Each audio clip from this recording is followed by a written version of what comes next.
Association for Canadian Studies and Forum on Contemporary Theory. He has been a member of the Prof. W. Emerson Society and the Indian Association for Studies in Contemporary Literature, among many others. Now, I invite Professor Susheel Kumar Sharma, sir. Sir, please grace us with your insightful words, enlighten us with your wisdom. Sir. Thank you, Professor Sana sir. Let me be allowed to share my slide.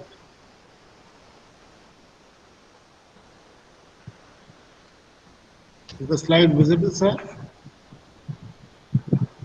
So not visible, sir. Kindly allow me to share my file.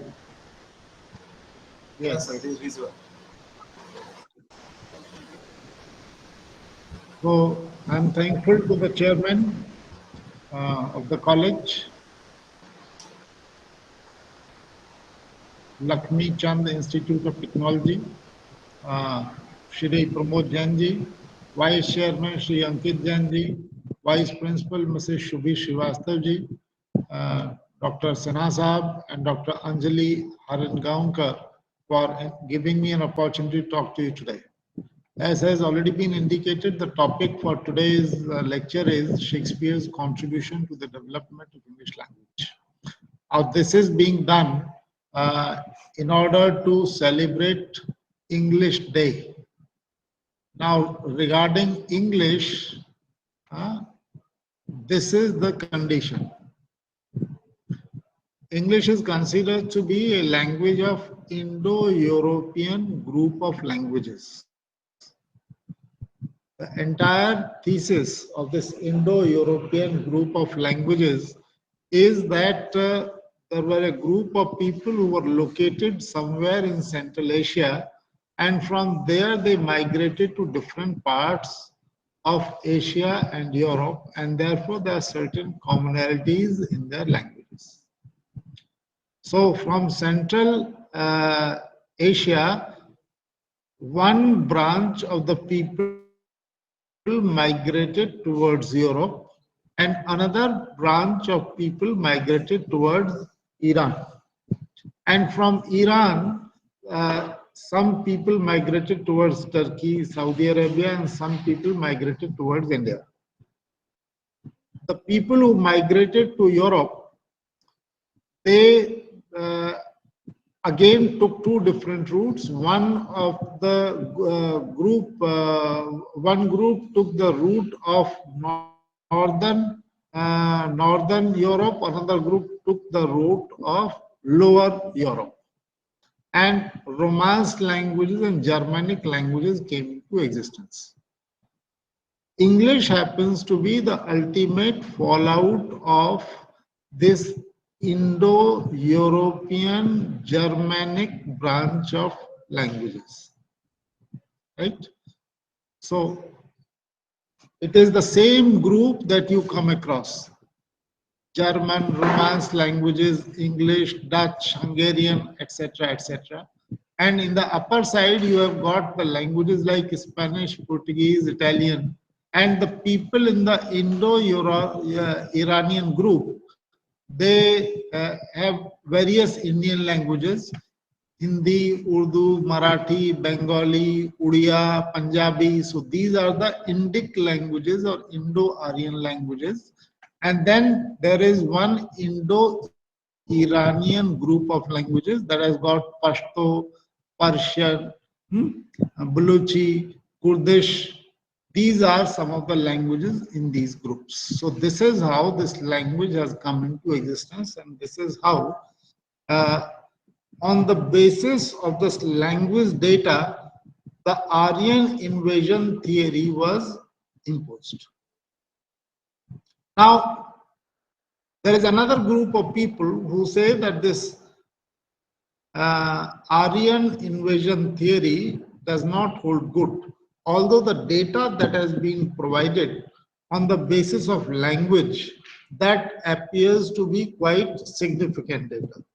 For example, in Sanskrit, the word for three is three.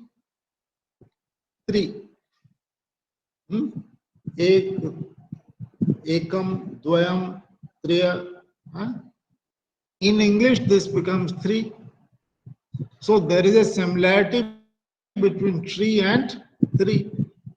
And there are several words like that. For example, in Sanskrit, the word is matra. This matra becomes in Persian madra, and this madra becomes mother in English. In German also there is a related word. So there is a similarity in all these languages. There is similarity in all these words. So why this similarity is there, that needs to be explained. All those people who oppose this theory of migration from Central Asia, they say that it is also possible that the migration took place from India. The oldest books that are found all over the world happen to be Vedas. And in the Vedas, they say that there is no reference to Central Asia. Had these people migrated from Central Asia, some references to Central Asia's geography, their culture, the animals, the trees over there must have been there. After all, whatever we find in the diasporic literature today, that is a very strong proof of the fact that people who migrate from one nation to another nation generally do not forget their own motherland. At least those references continue to be there in their stories. Those references continue to be there in their names, in the family history, but nothing of the sort is found in the Vedas. And therefore, there is a large number of people who say that this theory of Aryan invasion was concocted by certain vested interests, particularly those Europeans who were trying to colonize India and who were morally trying to justify their existence in the colonies, particularly in India. Now, whatever be the case, in order to support the argument that the migration did not take place from Central Asia, the migration took place from India, there is a book by E. Pocock. The book is downloadable, and the book was perhaps banned during the British times because this man, E. Pocock, was in the service of East India Company, and he also uses this very linguistic data to prove that the migration had taken place from India after the Mahabharat war. And he says the proof that he gives is that Greece happens to be, his thesis happens to be that Greece happens to be a colony of the Indians, and these Indians migrated from India after the Mahabharat war. Because after the Mahabharat war, the land was so much polluted that this became uninhabitable.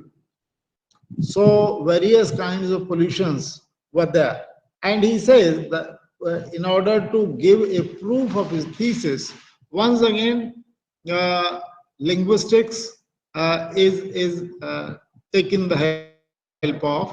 And he says that whatever the names, geographical names in a country are there, the names of the rivers, the names of the mountains, the names of the people, the names of God, they should be significant names and they should be explainable in the language. But when we look at the names of the rivers, mountains, gods, etc. of Greece, everywhere it is found origin unknown and meaning not clear. He says this is quite strange. And he says, but all these names can be explained with the help of Sanskrit language. And on this basis, he says that Greece was a colony of Indians who migrated after the Mahabharat war, right? So, because Anjali ji referred to multilingualism, and that is the reference in the new education policy 2020 also, that we don't have to be monolinguals, we have to be multilinguals. And this day is celebrated not for one language, but in order to celebrate multilingualism. This is what Anjali ji said in her introduction. Right? Therefore, this much of linguistic data is necessary to be understood before we move forward. Now, this is generally the map. Are you able to see the map?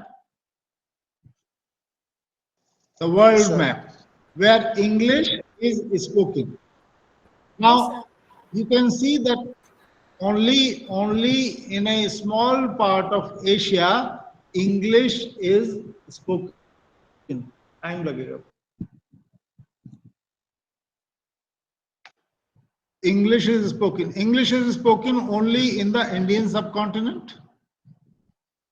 Some parts of South China Sea, Singapore, etc., Australia, New Zealand,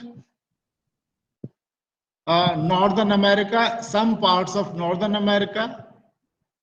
So if you see this map, English is not being spoken even in half of the globe. As a matter of fact, if you look at this map, English is not being spoken even in Europe. Right? So when the teachers of English claim that English happens to be a world language, that is a claim that needs to be disputed. And that claim is not verifiable on the basis of data that is produced. Right? I am a professor of English. Therefore, I have to set the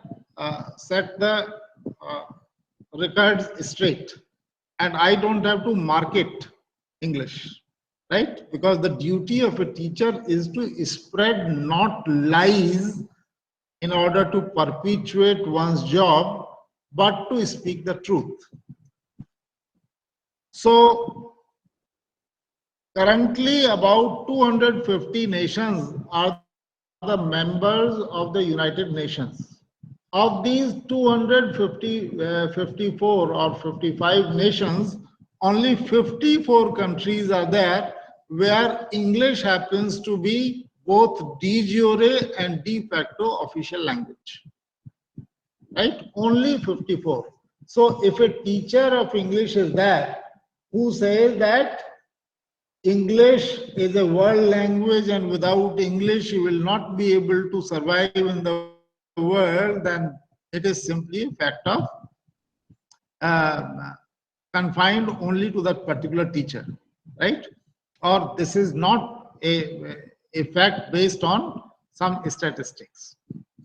It is, as a matter of fact, not even a de jure language even in the UK and the USA. Right? It is simply the de facto language in New Zealand, in Australia, in the UK, and the USA. Right? Now, this map also gives you the impression that everybody in this South Indian subcontinent knows English, because the entire country has been projected like this. Pakistan, India, Nepal, Bhutan, Bangladesh, this entire subcontinent has been shown to be green, right? So this data also needs to be verified further. Whether everybody in India knows English, right? Now there are two streams that almost are at loggerheads in Indian universities and Indian colleges. because you are studying in an engineering college, you will be able to appreciate that better. Most of the teachers who go to join the English teaching classrooms in the engineering colleges, they do not have any training in English language teaching. As a matter of fact, they have been trained in English literature, and they feel that simply because they have been trained in English literature, they are good enough to teach English language, right? And they try to justify the teaching of English literature in India, Delhi for short, by saying that English happens to be the official language in the Constitution of India. Now, to put the record straight, English does not find a mention in the 8th schedule of the Indian Constitution. When the Constitution was implemented, it was written over there that English shall continue to be the official language of this country for 15 years. But unfortunately, the things were not in favor of Hindi, and this time limit of 15 years was further extended. So the Constitution does not envisage this position of English to be a permanent position, meaning thereby that Indian people, or at least the Constitution makers, they see English to be an outsider's language, English to be the colonizer's language, English to be the ruler's language, right? So the Constitution, whatever the Constitution says and whatever the teachers of English continue to say, these are two different and opposite views.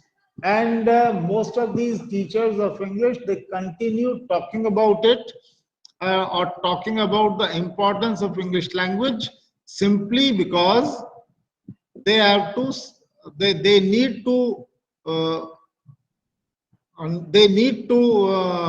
popularize their job, and they need to justify their existence in the system. Now, the job of a teacher, I told you, is not to spread lies. The job of a teacher is to make a quest for truth, right? So they also try, these teachers of English, they also try to say that English happens to be the lingua franca in this country. As a matter of fact, English language is not the lingua franca of the people in this country. English happens to be the lingua franca only of the educated Indians in educated Indians, right? Why? Because now lingua franca is a term that is used. Lingua franca is the term that is, it's a technical term used by linguists in order to indicate that there is a language in which people largely communicate with each other, right? So English is the lingua franca of people, or English happens to be the lingua franca of the anglicized Indian academicians that needs a close scrutiny, as a matter of fact. And I take the help of the data that has been provided by the Census Commission of India. According to 2011 census, only 0.02% of total Indian population recognize English as the mother tongue, right? 0.02%. Now, India is a heavily populated country, so in terms of numbers, this number goes quite high up, but in terms of percentage, only 0.02% is a very, very fractional minority, and therefore this minority, if they claim to be the rulers or they claim that whatever they know or whatever they understand of English, only that that has got to be recognized, or therefore this is the lingua franca. Now this stand is unacceptable, right? Now, some of you may argue that yes, English may not be the mother tongue, but English could be the first language or the second language. So the Census Commission of India gives that data also. And Census Commission says that only 10.6% of the total population use it as second and third language. Right? And while 6.83% of the total English population use it as their second language, and 3.765% people use it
Sir, excuse me, you are not audible, sir.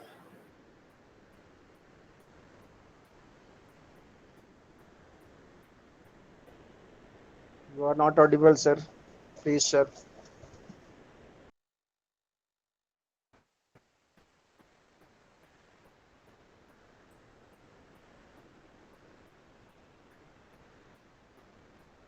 I think some problem is there. Sir will join soon.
I'm sorry, madam.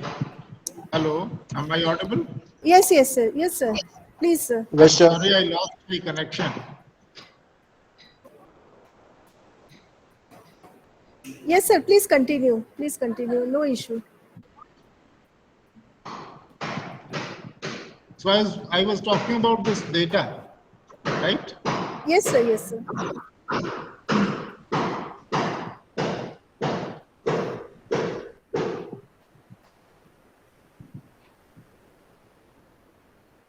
Now,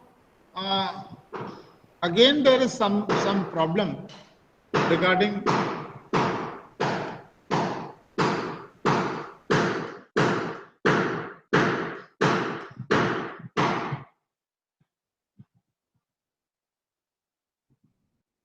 hello regarding the teaching of English in this country.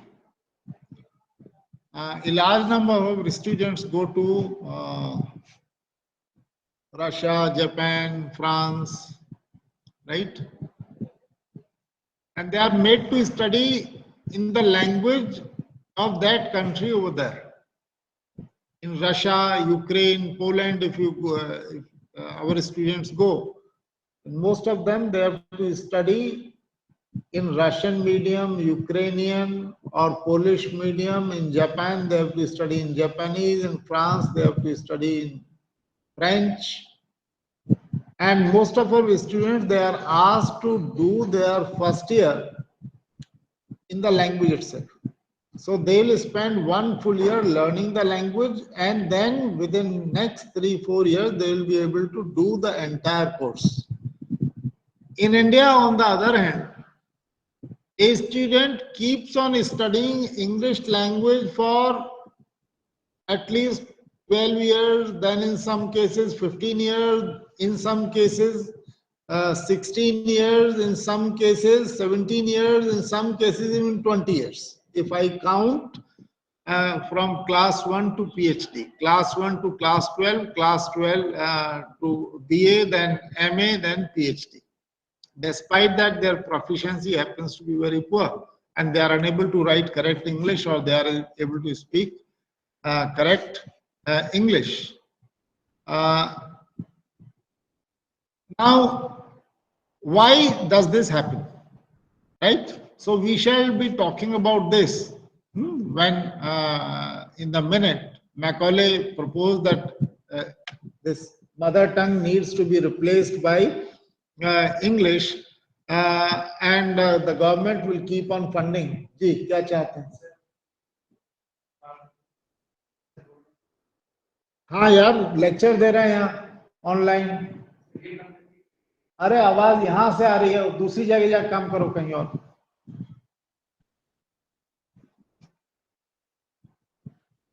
Right? I'm sorry, madam. So Macaulay did not want any original people to be produced, right? What he simply wanted was that English language should be should take over as in place of Sanskrit and Arabic, and we should be simply be the copycats, right? So that is how English or the spread of English is continuing, right? Now, as I indicated earlier, English language happens to be the West Germanic language of the Indo-European family, and that is closely related to Frisian, German, and Dutch languages. And English originated in England and is dominant language of the United States, the United Kingdom, Canada, Australia, Ireland, New Zealand, and various island nations in the Caribbean Sea and Pacific Ocean. It is also an official language of India, the Philippines, Singapore, and many countries in the sub-Sahara Africa, including South Africa.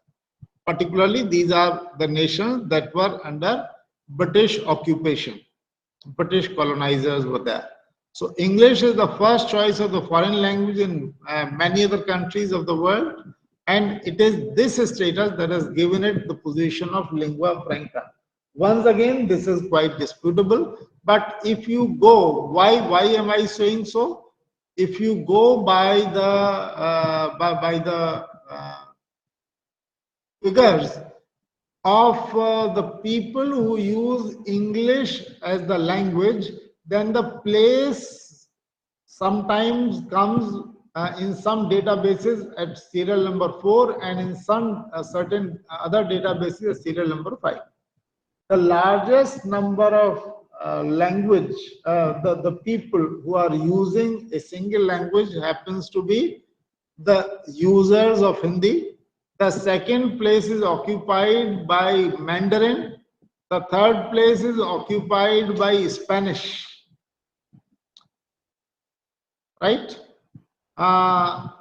Fourth place is occupied by English, and in certain databases, this fourth place is occupied by Russian, and the fifth place is occupied by English. Right? So there is a lot of politics, and therefore most of the textbooks or most of the reference books in English, they'll, and whenever this number will come, they'll immediately switch over to giving you the specific number of people, that this is the number of billions who are using this language, right? But the world is beyond those billions also. Anyway, that is all beyond the issue, right? Since you are celebrating English and therefore English is being is the subject matter, this is the condition. Now, the map of Europe. I use certain words, right? Which were these words? Frisian, German, and Dutch. In Belgium, called Flemish, right?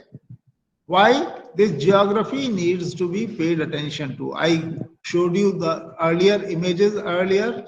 In this image, I told you that English is not being used in Europe, right? And therefore, another map comes to your help in order to understand. Just see the position of Norway,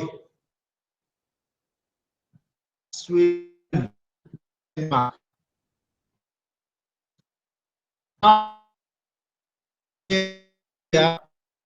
These islands,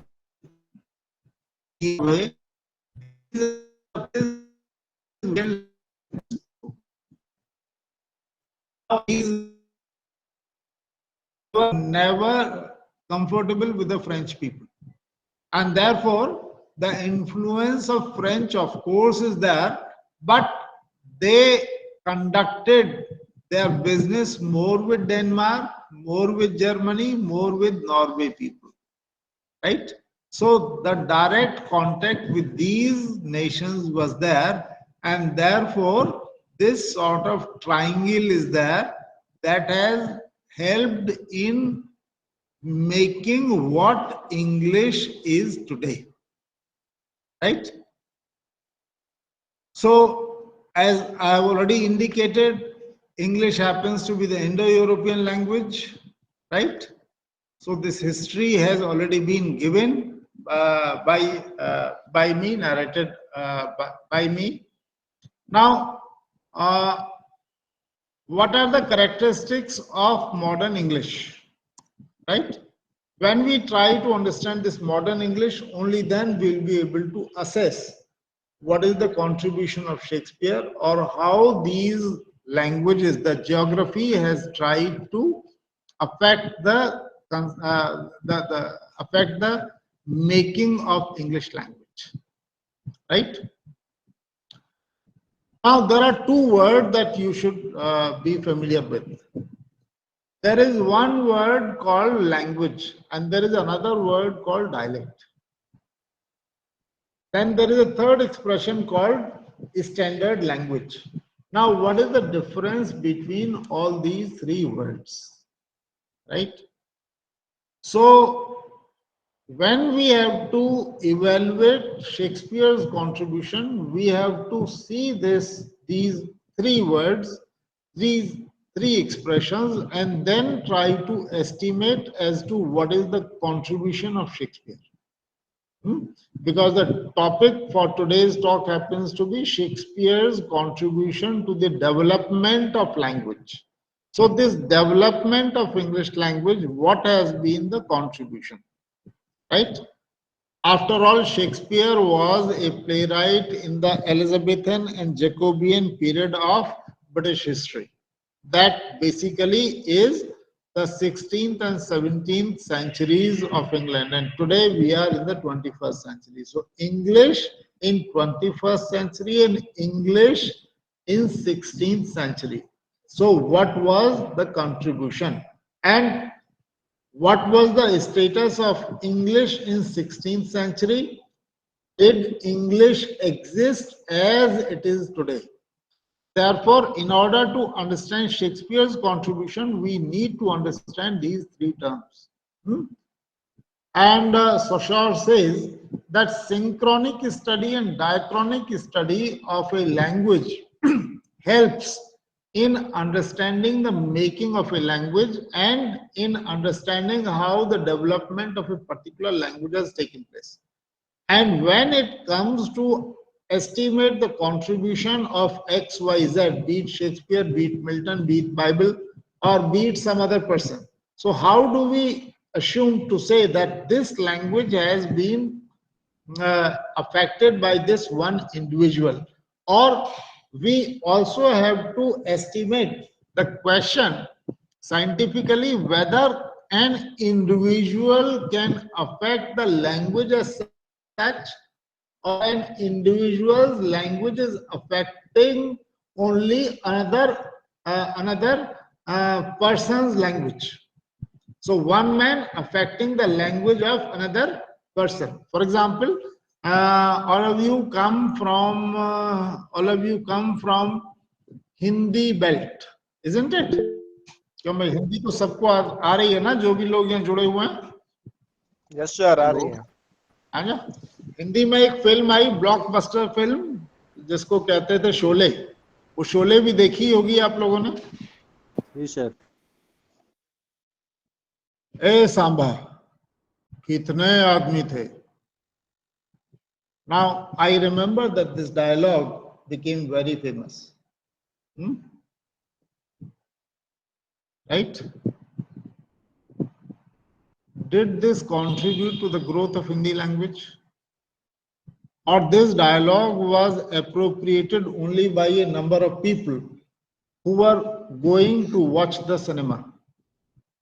Or the people who watch the Mumbai films, when they start speaking the language in the Mumbai tone, A बेवड़े, A बेवड़े. Now what is this बेवड़ा? Is it a contribution to Hindi language? वो दारू P के झगड़ा किया रे, ए बेवड़े. Now what does it mean? Is it a contribution to Hindi language, or is it the contribution, or has it affected the language of an individual? Omkar Kaushik has raised his hand. Yes, what's the question, Omkar ji?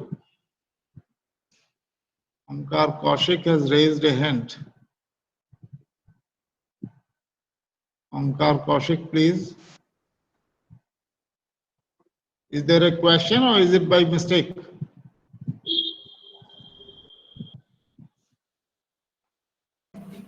I think by mistake, sir. Okay, okay.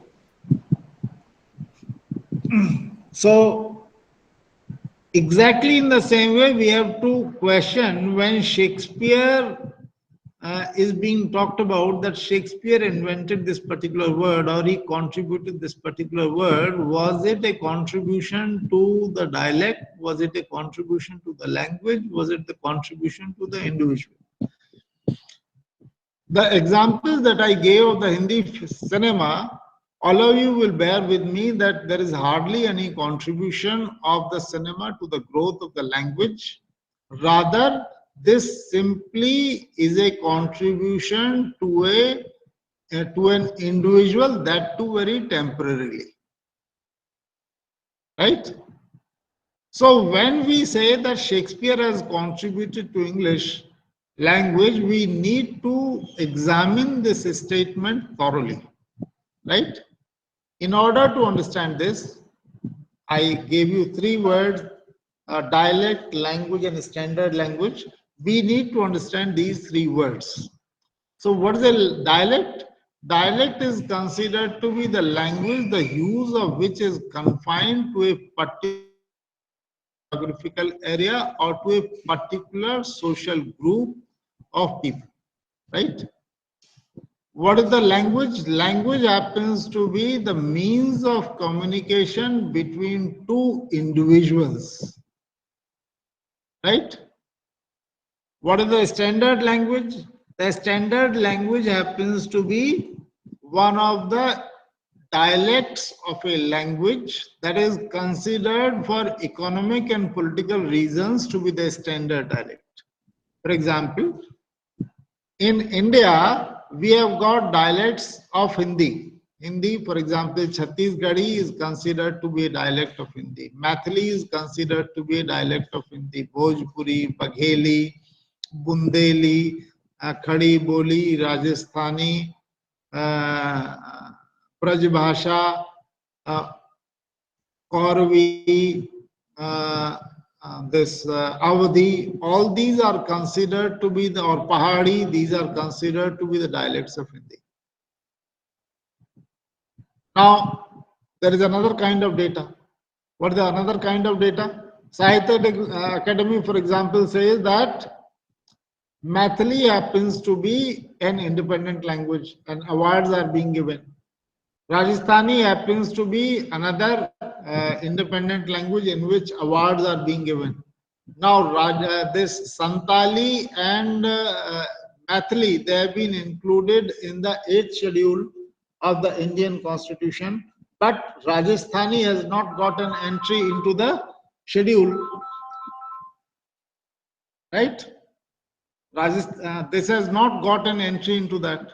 So how do we solve this issue? How do we solve this issue? Right? So whether Shakespeare was contributing to the dialect or whether Shakespeare was contributing to the language or Shakespeare was contributing to the individuals, that is the issue to be discussed and that is the issue to be understood properly. So what are the characteristics of modern English? Now, coming to that, standard language. So whenever, जी बोलें.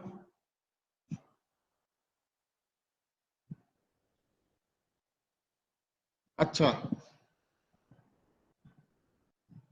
चल मैं हाँ department lecture दे रहा हूँ. Okay okay ठीक okay.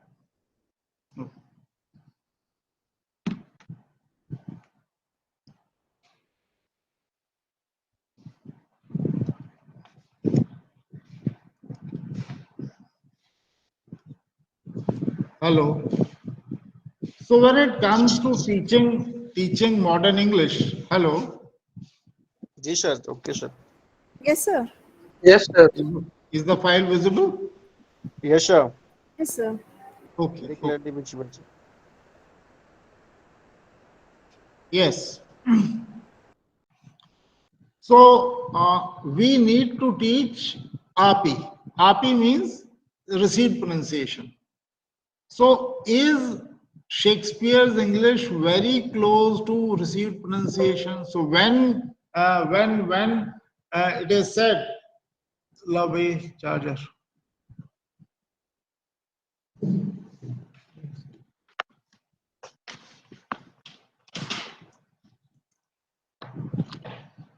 So when it is said that Shakespeare contributed to the growth of English language, is it the contribution to API or is it the contribution to the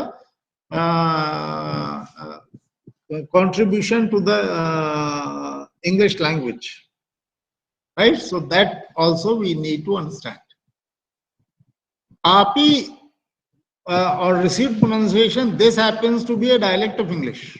And this dialect, as a matter of fact, is not used by the majority of the people. This dialect is used only by a a fixed number of people who are in minority. Although this dialect is patronized by BBC, and this dialect is also patronized by the educated learners. But everybody in London does not understand and does not use this dialect of English. So whether Shakespeare was contributing to Cockney variety of English or Shakespeare was contributing to received pronunciation variety of English, that also needs to be understood. Right? So RP happens to be the prestigious variety of English, no doubt about it, but this prestige is coming from where? This prestige is coming from the elitism of this language. Now, this elitism, of course, plays a great role in standardizing any language. For example, every person or any person for that matter who makes certain ideas in one's life, these are the people who are in one way or the other the elites of the society. The poor are not made the ideals. The poor are not idealized. Right? So who are these elites and what was Shakespeare's status? When you come across Shakespeare's life, you come to know that the theatre during Elizabethan age were not there in London city as such. The entire city of London was on one side of the river Thames, and on the other side of Thames, 3 places were earmarked, or the other side of Thames was earmarked for 3 things. One was ale house, another was war house, and the third was the theatre. Right?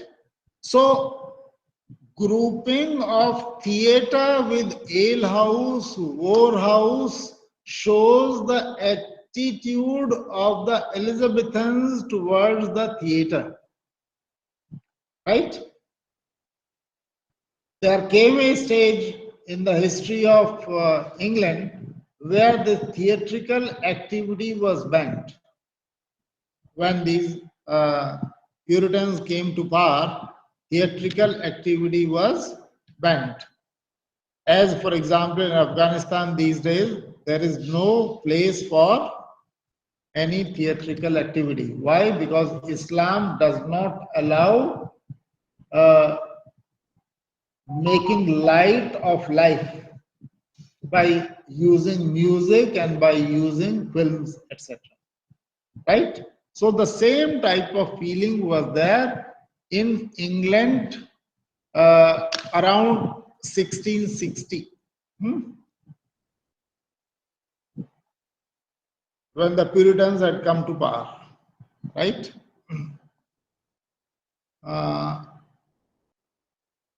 Now, if that is the that was the attitude, how can you say that Shakespeare was contributing to the growth of English language?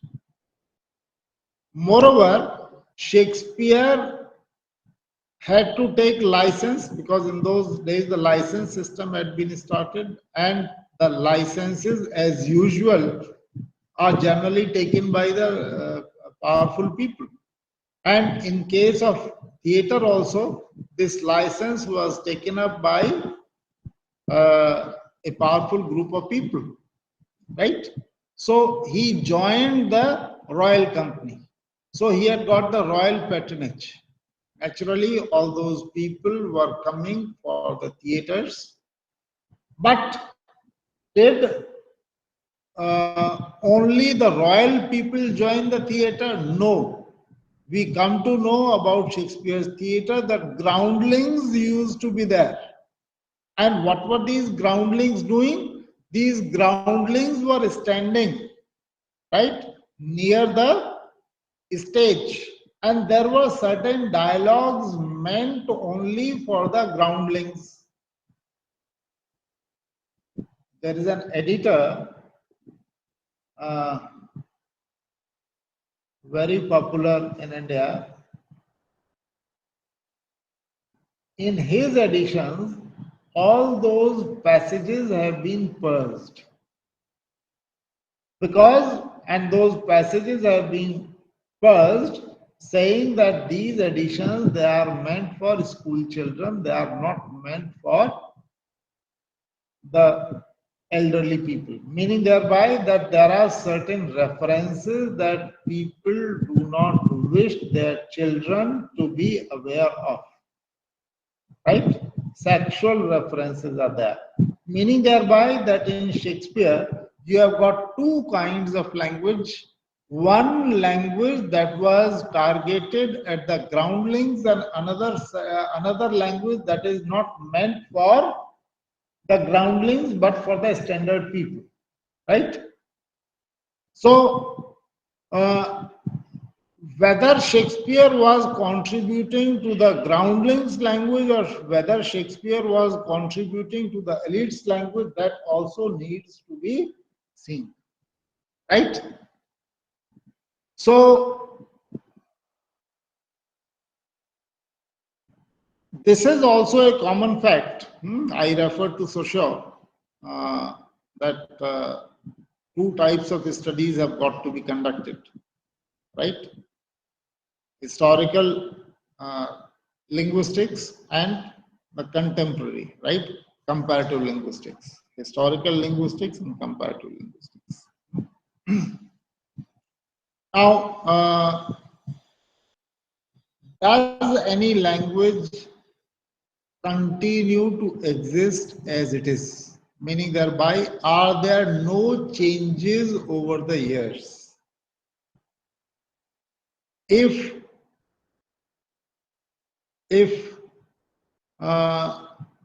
this language remains static, then this should be quite unnatural. Language changes with generations, and therefore, and that is a universal rule, whatever the modern languages are there, those modern languages were not being used as they are being used today, right? For example, the Sanskrit that we find in Rig Veda is not the Sanskrit that is found in Atharva Veda. What Sanskrit is found in Atharva Veda is not the same Sanskrit that is found in Mahabharata. The Sanskrit that is found in Mahabharata is not the same Sanskrit as is found in Valmiki's Ramayana. Whatever is written in Valmiki's Ramayana, whatever language has been used over there, is not the language that is being used today by poets like Haridat Sharma or Rajenji, right? There are people who are composing poetry even today, or Banmali Vishwas for that matter, right? So the Sanskrit language that is being used, that is considered to be the standard language, right? That is considered to be the ancient language in this country. That is considered to be the classical language in this country. So this classical language has changed over a period of time. Similarly, English also has changed over a period of time. So whether Shakespeare contributed to the pronunciation of this language, that is another question that needs to be understood. Why? Because whenever this oral and visual media will come into existence, the impact of the orality will always be there. I gave you examples from the film world. Why? Because these dialogues, when they are spoken on the stage, they hit your mind and they start getting echoed in your mind time and again. So the pronunciation of even the ordinary words get changed. So we also have to pay attention to the fact whether these dialogues had got anything to do with the pronunciation. Why? Because whenever any play will be written, or whenever any script for a film will be prepared, the person who will be speaking that dialogue will always be kept in mind. These days, if you are watching television, there is an advertisement having Amitabh Bachchan and Shah Rukh Khan. Amitabh ji says, no, this dialogue has been written for Shah Rukh Khan. And Shah Rukh Khan says, no, this dialogue has been written for Amitabh ji. So the script writer knows as to who has to speak that particular dialogue. During Shakespeare's days also on the theatre, there used to be very powerful actors, right? And people, they almost had a cult following, as these days we have got a cult following of Amitabh Bachchan or Shah Rukh Khan or Akshay Kumar, etc., etc. Right? So they have got a typical style of delivering their dialogues, and that changes the tone, that changes the pronunciation. Right? So does this stand to do with the dialogue delivery during the days of Shakespeare? We exactly have got no data to prove or disprove this. But one thing is sure. For example, the film Sholay, that became a blockbuster, no doubt. But where is Sholay today? There might be a large number of students in this audience who have simply heard about Sholay and have not seen the film. Right? So Sholay is out. But are Shakespeare's plays out from the memory of the British people? For example, where are the plays of Kalidas these days? Are those plays being staged? Those plays are not getting staged at all. But England has not forgotten the importance of Shakespeare. And the colonized mind also has not forgotten the importance of Shakespeare. Wherever Shakespeare is taught, the teachers and the students, they want to enact his plays. Similarly, the Globe Theatre has been recast, and plays of Shakespeare are still staged with the same dresses, with the same pronunciation, meaning thereby that the British people are not only earning a huge money from the visitors by enacting all those plays, they are also conscious of the fact that Shakespeare has contributed a great deal to their country, and therefore his plays need not be allowed to die. His plays continue to exist, meaning thereby that if there are some catchy phrases, if there are certain pronunciations, if there are certain spellings, those things continue to affect the English language even today. Now, I refer to standard language. I also refer to the spellings just now. What is the role of these spellings? During Shakespeare's days, the printed volumes were not there. Shakespeare did not print all his print his texts. He simply gave them to the actors, and the actors were reciting all those lines. 2 volumes, the folio volume and the quarto volume, they came later. Oh yes, somebody is asking about the edition, which are very popular of Shakespeare. A.W. Verity is the editor, whose editions are very popular, and those editions are considered to be the editions meant for children. right? Where all those lines that were targeted at the audience, all those groundlings, those lines have been purged. All those sexual references have been purged. Now, another standard edition that is generally used in the PG classes and the research, that happens to be the Arden edition of Shakespeare, right? So this is just for the information for all those students who need this kind of information. Now, what is the role of standardization and spelling? When we see the record of Shakespeare's writings, we see that Shakespeare has used two different spellings for his own name, meaning thereby that the spellings in those days perhaps were not standard or they were not standardized. So what does this print media do? What does a dictionary do? As a matter of fact, the first dictionary of English language came into existence in the 18th century. It was Dr. Johnson who brought out the first dictionary of English. So today also, if a word is being spelled differently, what is the source to verify?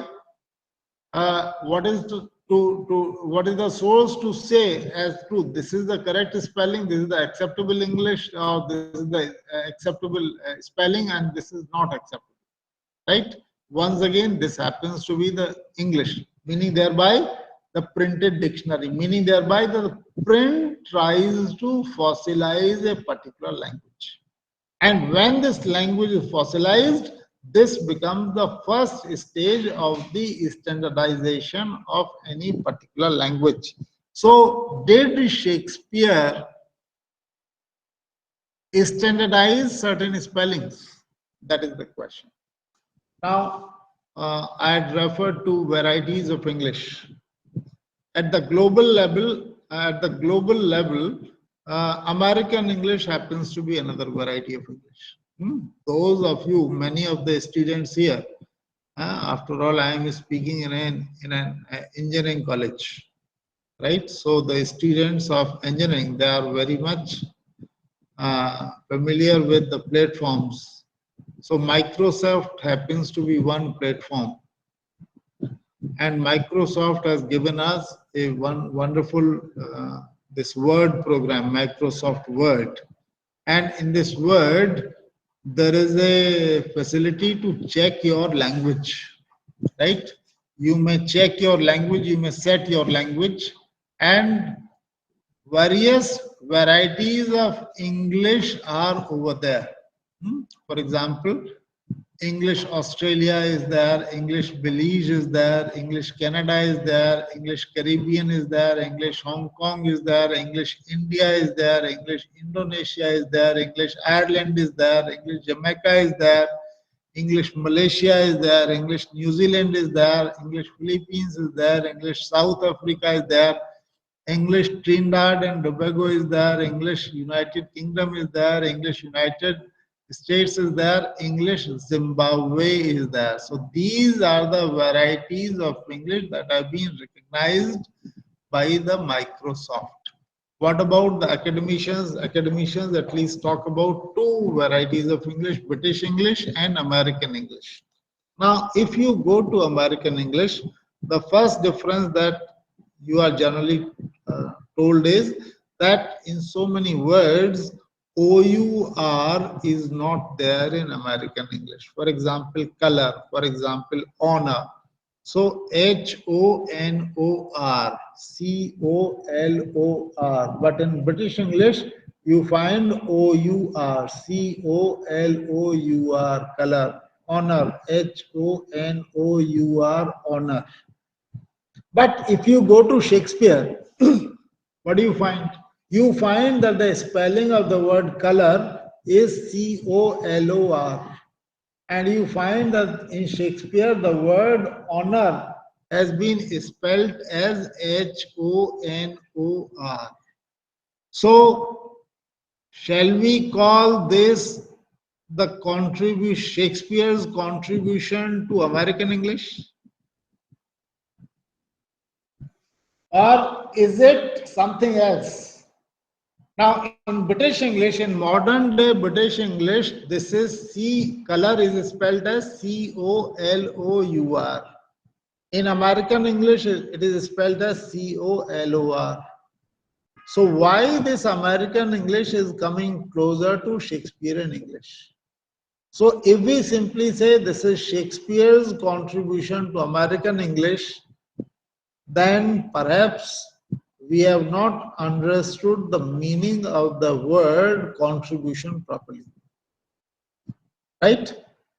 As a matter of fact, in order to understand this dilemma, one has to go to the history of migration. Who were the people who were migrating? Right? And when were they migrating? It was during Shakespeare's time only that Renaissance feeling had reached England. And people of the Europe, they were migrating to United United States, what we present day called United States. In those days, it was a Newfoundland.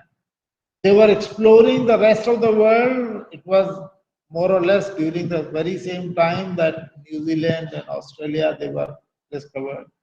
And a large number of the people who were there in the jails of Europe, they were transported to these newfound lands. Naturally, so people were migrating. So a person who is migrating, what will that person take with him along? Generally, whatever the important things are there, that will be taken care of. Generally, it is said that Shakespeare's plays also migrated with them. Right? In Shakespeare, in those days, the spelling was COLOR. So the same spelling was retained by the migrants in the United States, in America. So later on, the British people changed their spelling, the Americans did not.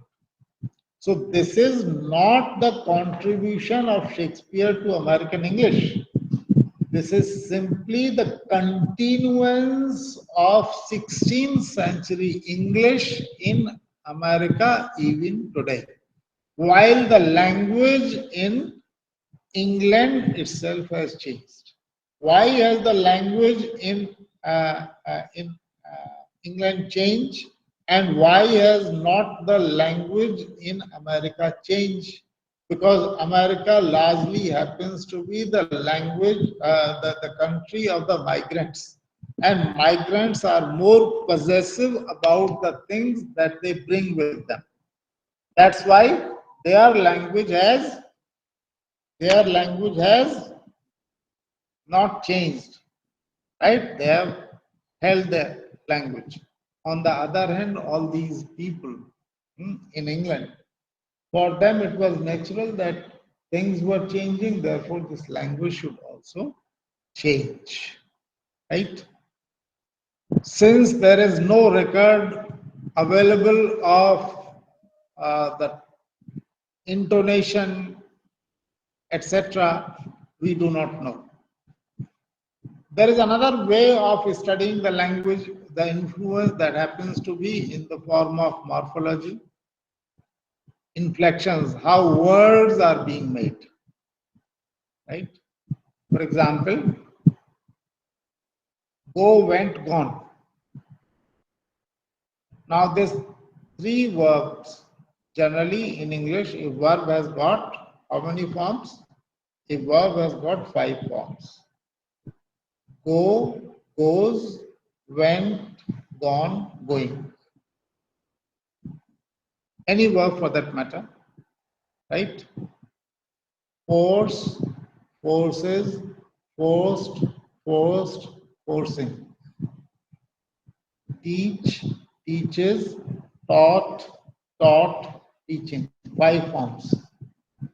In Sanskrit, the verb forms are more than 45. right, of a particular verb, more than 45, right? So, inflections.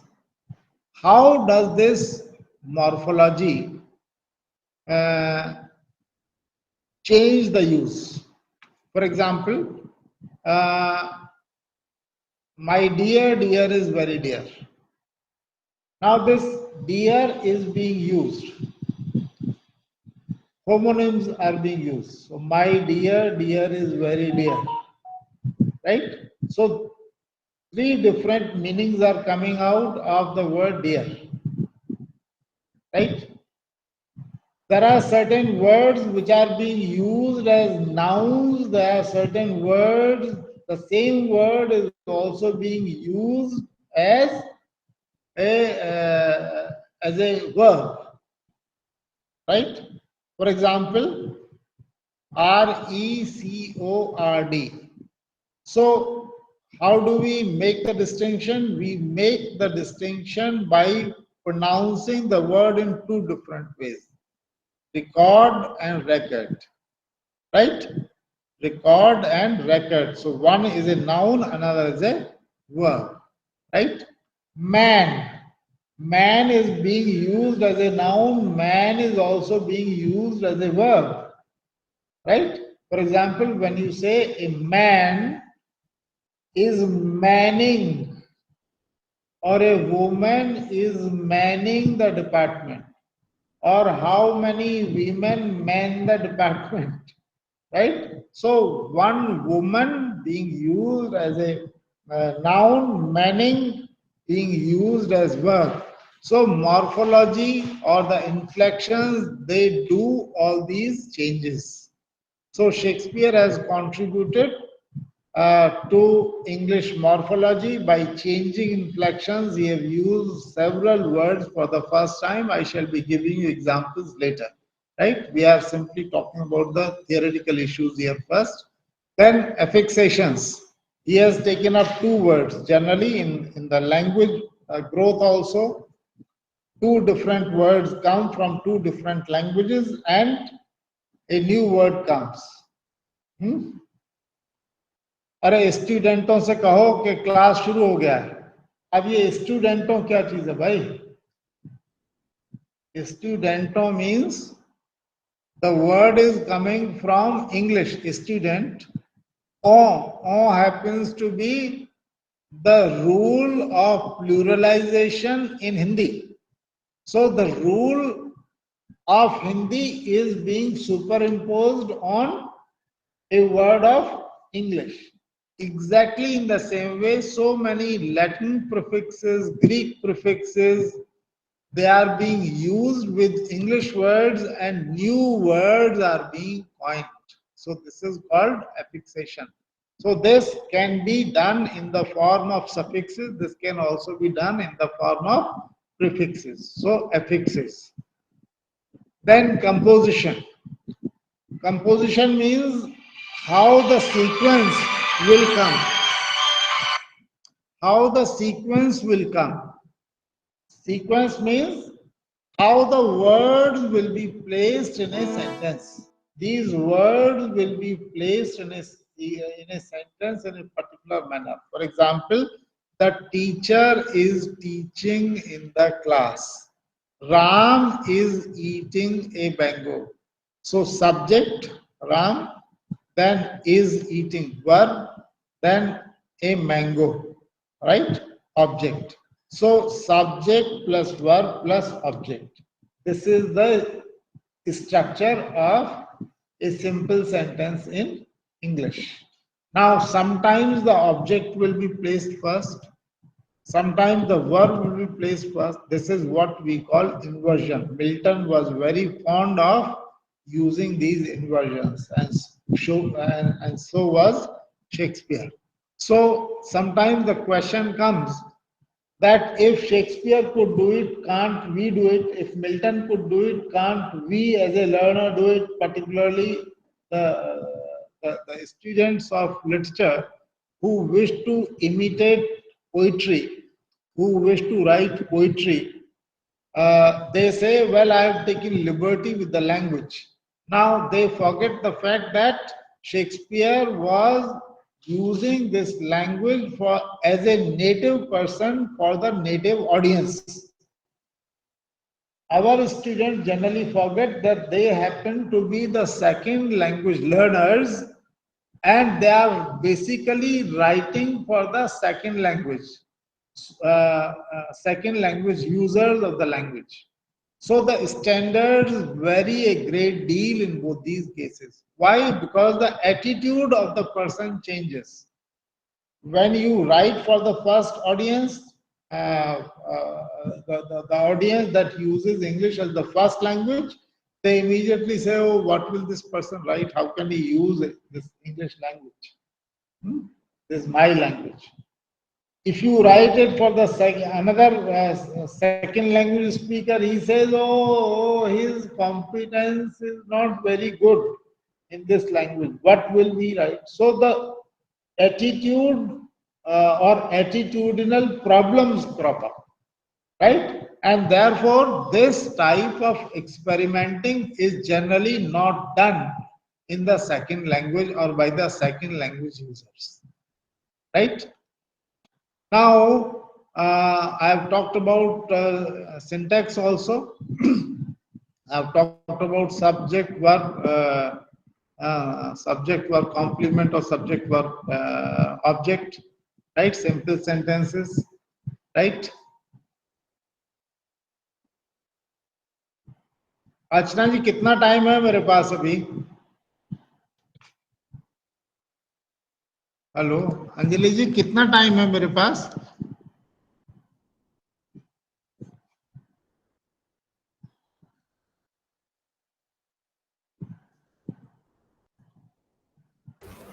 Hello, sir.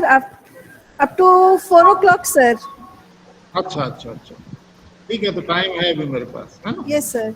आधा घंटा है sir जी 4 हाँ बजने को 5 minute कम में over कर दीजिएगा because students use to return by buses.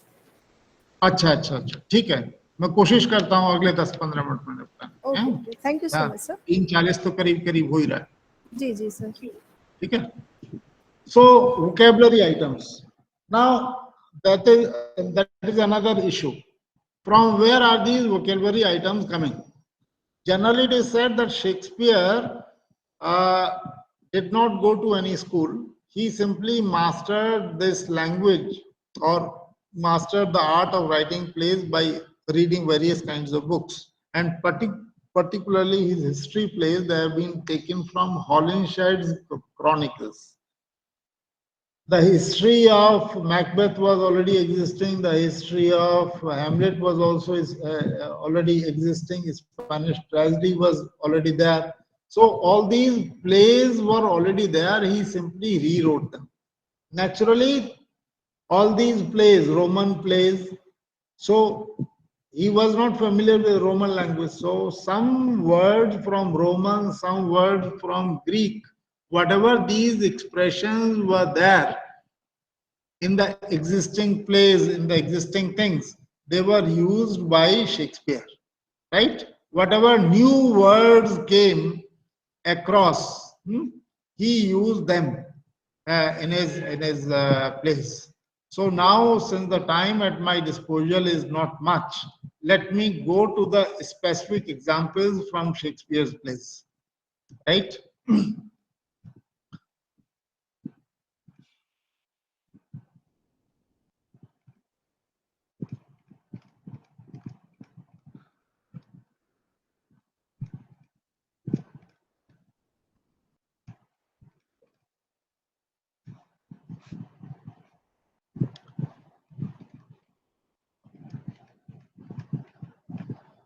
This is how English was written in the earlier times. This is William Caxton's Cicero. The modern day spellings, very difficult to identify as to which letter is being used, except a few letters like H, E, N, D, I, A, N, but there are a large number of letters which one can't decipher today. right? So the language has changed. Just see, curvilinear figures, right? Reflections, inflections, colors of light, optics, right? So we come to know this spelling colors here for the first time, right? Newton's optics. Just see how the spelling optics has been used.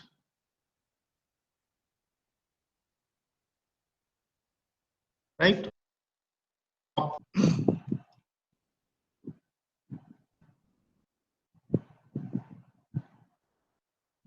Now this is an excerpt from dictionary, right?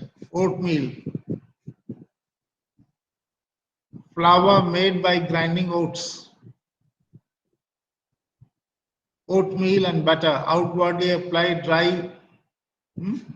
Now what is this? This is SCAB. So this letter is now out of fashion, is no more being used. SCAB, right?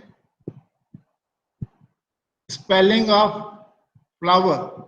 The pronunciation continues to be flower, but the spelling these days is FLOUR, right?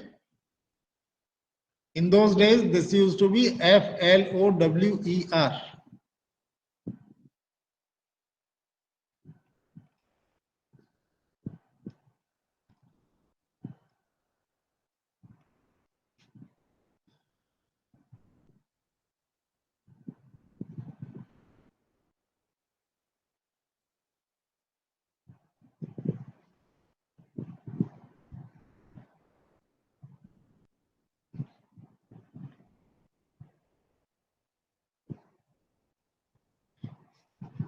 Shakespeare is credited to have used words like birthplace, dewdrop, radiance, watchdog, blanket for the first time.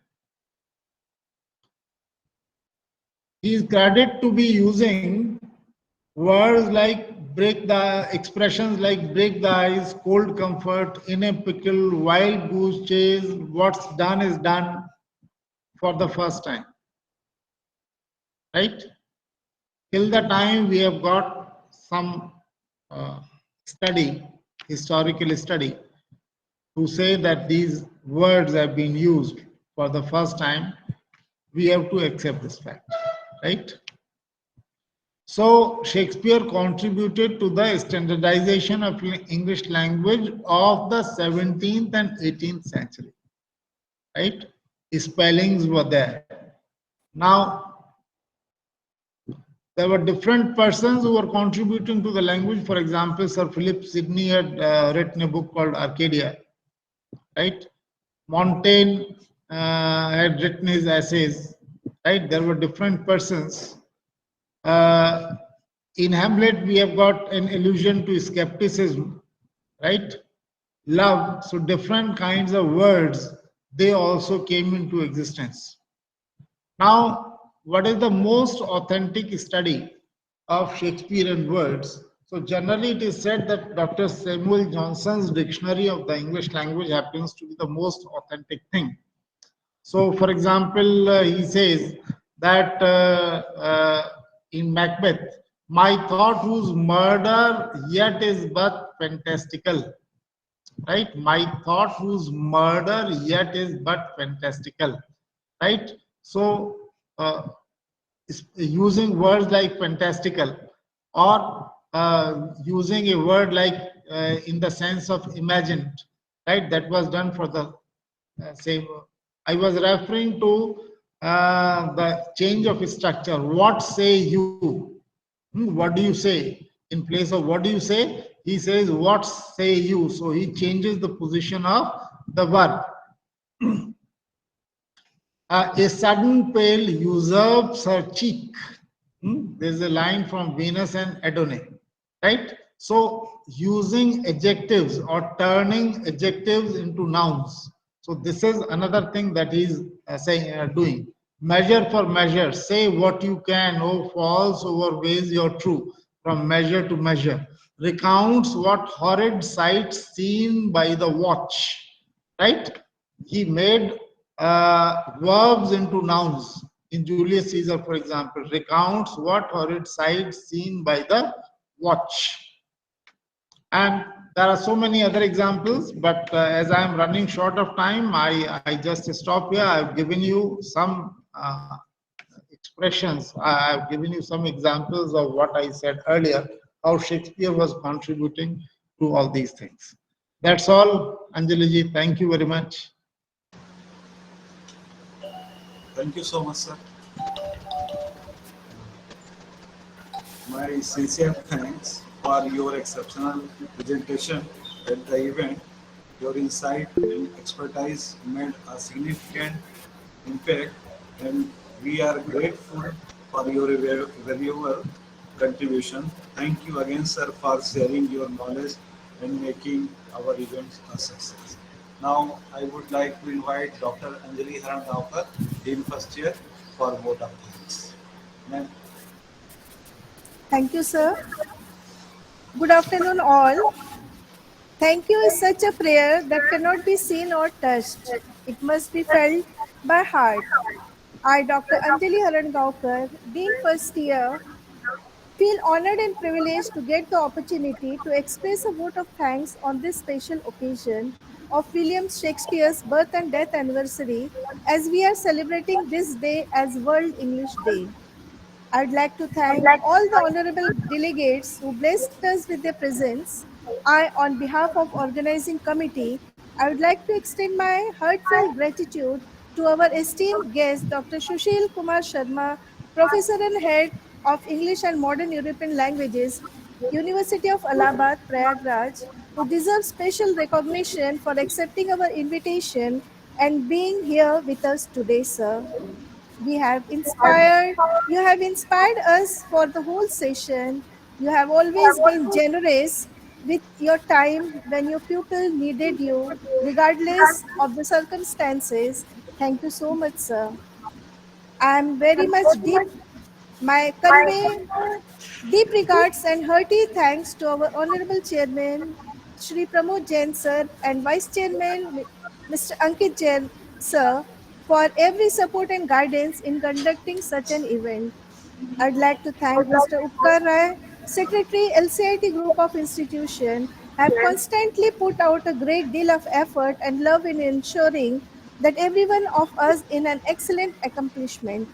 My thanks to Mrs. Shubhi Srivastava, Vice Principal LCIT School of Pharmacy and Management, for her constant help and guidance that radiated a source of energy within us. I'd like to thank all deans, head of the department, faculties, colleagues, participants, and non-teaching staff who always stand by us and motivate us. I'm also very much thankful to all program advisory committee members in conducting such an event for the involvement they have shown and for the willingness they have expressed to take on the completion of tasks beyond their comfort zone. A wide round of applause and thanks to all the participants who made this event a memorable one. Finally, I would like to thank all the present here for making the time to be us today and helping us make this event a grand success. Thank you, one and all. Thank you so much. Thank you, sir. Thank you so Thank you. much. Thank you so much. We enjoyed really, sir, with your company. I We feel hope obliged. we hope that we will get the chance to hear from you soon, sir. Okay, thank you. Thank you so much. Thank you Thank all you. participants. Thank you so much.